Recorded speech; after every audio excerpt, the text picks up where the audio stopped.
ao nosso presidente, para começar minha fala de hoje, lendo aqui um poemazinho, um soneto muito conhecido, embora não se saiba com certeza quem é o autor deste soneto, que diz o seguinte: tu sabes, conheces melhor do que eu a velha história.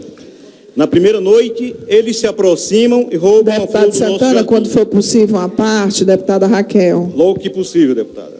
Na primeira noite, eles se aproximam e roubam a flor do nosso jardim, e não dizemos nada. Na segunda noite, já não se escondem, pisam as flores, matam o nosso cão, e não dizemos nada. Até que um dia, o mais frágil deles entra sozinho em nossa casa, rouba-nos a luz, e conhecendo o nosso medo, arranca-nos a voz da garganta, e já não podemos dizer nada. O brasileiro ficou calado, o governo Temer foi lá e reduziu os gastos com a saúde e com a educação, limitando o orçamento para essas áreas de maneira cruel, de tal forma que impede pelos próximos 20 anos a melhoria desse serviço. E muitas cidades hoje já reclamam da escassez de recursos, principalmente na saúde. É o caso lá do Cariri, dos hospitais de Barbalha, que sofrem com a falta de recursos públicos na saúde. Depois disso, o governo resolveu fazer a legalização da terceirização. Não é reconhecer o direito dos trabalhadores terceirizados e garantir aquilo que lhe é igual àquele que tem a CLT, mas não. Foi fazer uma mudança de tal forma que o custo desse trabalhador, ele passou a ser menor e seus direitos insignificantes. Não satisfeito, o governo, em uma ação ultra neoliberal, parte para cima de todos os direitos dos trabalhadores. De todos os direitos dos trabalhadores. E faz agora uma reforma na Previdência, uma reforma trabalhista, para tirar exclusivamente direitos dos trabalhadores. Qual é o objetivo dessas reformas do governo? Reduzir o custo com os trabalhadores.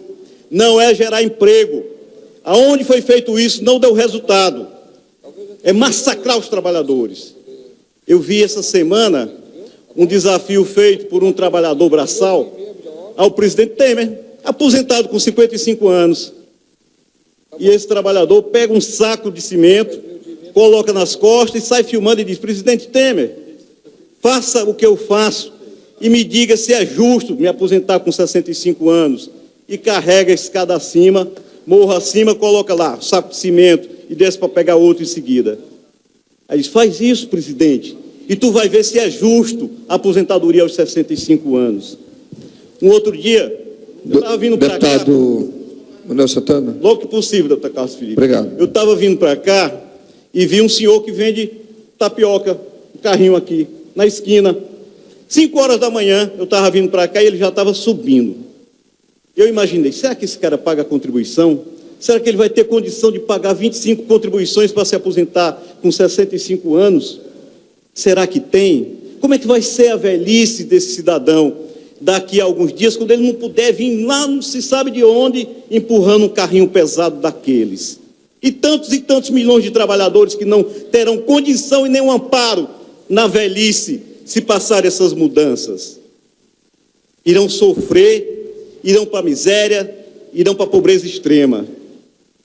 Esse governo, ele não tem o menor compromisso com o povo pobre desse país. O que ele quer agora é satisfazer aqueles que investem na previdência privada. Querem destruir a expectativa de uma previdência pública, para que esse mercado que surge, um filão de ouro, para favorecer sobretudo os grandes bancos que são seus aliados. Está aí o governo altamente generoso quando é para olhar para os bancos. CARF anistia o Banco Itaú em 25 bilhões. E tantos sonegadores para os quais eles fazem vista grossa. Dívida pública no Brasil chega a 3,11 trilhões. E é assim que o nosso dinheiro vai sumindo pelo ralo. E os direitos dos trabalhadores sendo tirados.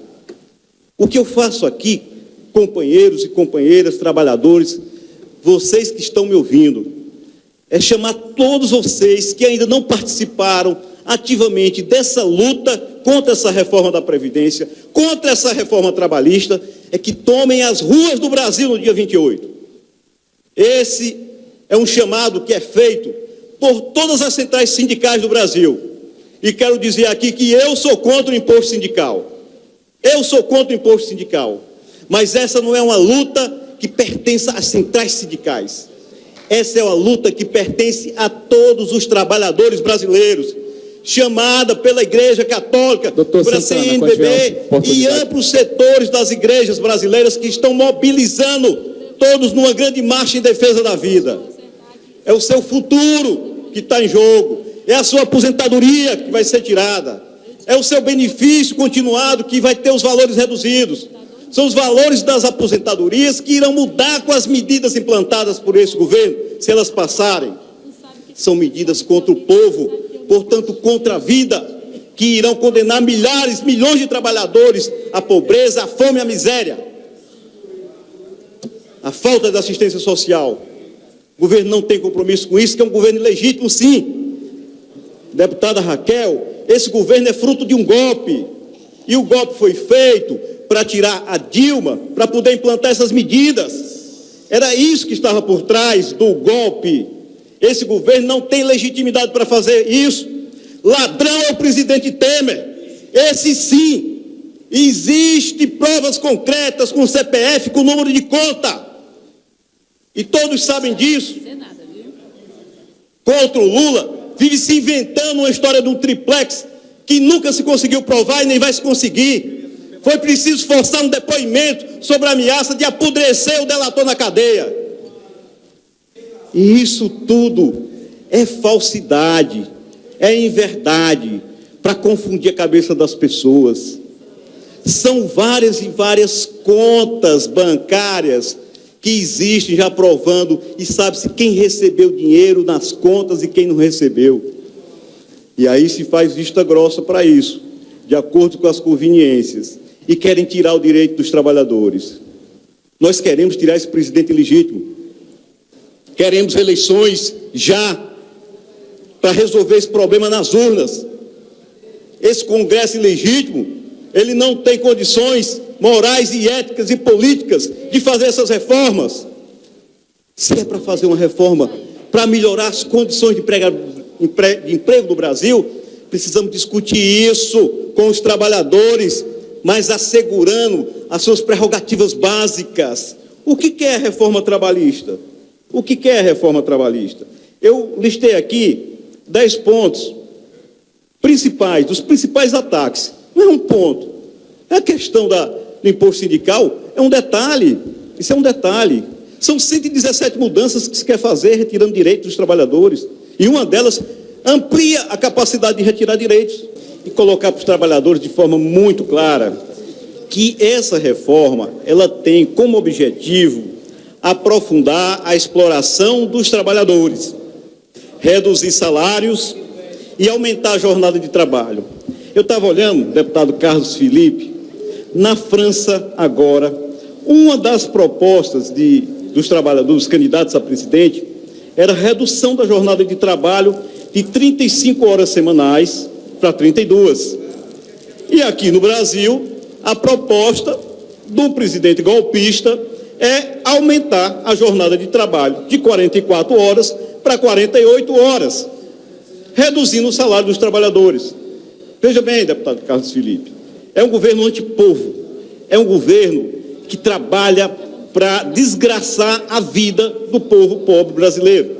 Eu tinha destacado aqui 10 pontos entre os 117 deputado principais. Santana, eu vou conceder mais 3 minutos para Vossa Excelência concluir o seu pronunciamento. Obrigado, deputado. 10 pontos entre os 117 que são gravíssimos dos ataques feitos à legislação trabalhista. E eu vou tentar resumir, para que você está me ouvindo, você compreenda a gravidade do problema, em 2 deles. O primeiro diz respeito ao que eles chamam o negociado se sobrepor ao legislado.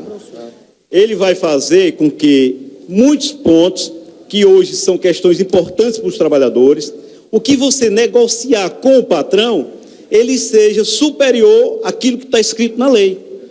Veja se pode isso. Aí você pode até pensar, mas não posso fazer um acordo melhor do que o que diz a lei, se você tiver um sindicato forte, uma categoria que tenha peso, que tenha força para negociar, talvez até possa, mas isso não é regra geral, e a grande maioria dos trabalhadores vai se fragilizar, porque dentro do pacote das maldades está lá uma série de medidas do governo para fragilizar os sindicatos e as direções sindicais, para criar lideranças por local de trabalho que tenham o poder de negociar com o patrão, mas numa situação de desvantagem, de fragilidade e de desigualdade, onde nunca vai ter força para ter conquistas, para ter vitórias. Então, as medidas, elas têm um objetivo muito claro: fragilizar os sindicatos, as suas representações, para que eles, ao negociar, não consigam vantagens, não consigam melhorar nada em relação ao que é de direito para o trabalhador. E avança com medidas que são drásticas, que são cruéis. Deputados, como é que o camarada vai, inclusive, liberar o trabalho das grávidas nas situações insalubres? Vão deixar isso à mercê do médico da empresa, que está lá para servir ao dono da empresa, dizer se a grávida pode ou não executar aquela tarefa, se sobrepondo à Comissão de Saúde do Trabalhador. Como é que ele quer reduzir o tempo do intervalo entre o trabalho para as refeições de 1 hora para meia hora? Como é que fica o trabalhador braçal nessa situação? Não vai ter condição de se recuperar. Ele quer fragmentar as suas férias em 3 parcelas, em 3 vezes. E vai avançando nas maldades, retirando direitos e mais direitos dos trabalhadores. Você vai ver que quem está defendendo essas medidas está contra os trabalhadores, quer a redução dos seus salários, quer a redução dos seus direitos. E nós não podemos aceitar isso. Por isso, faço um apelo a todos os trabalhadores, nas ruas, no dia 28 de abril. É a greve geral dos trabalhadores, que deve inclusive ocorrer aqui, nessa Assembleia Legislativa, na luta em defesa da aposentadoria, na luta pelos salários justos, em apoio à luta dos trabalhadores do Cariri, lá na Praça Padre Cícero às 16 horas. Estaremos lá.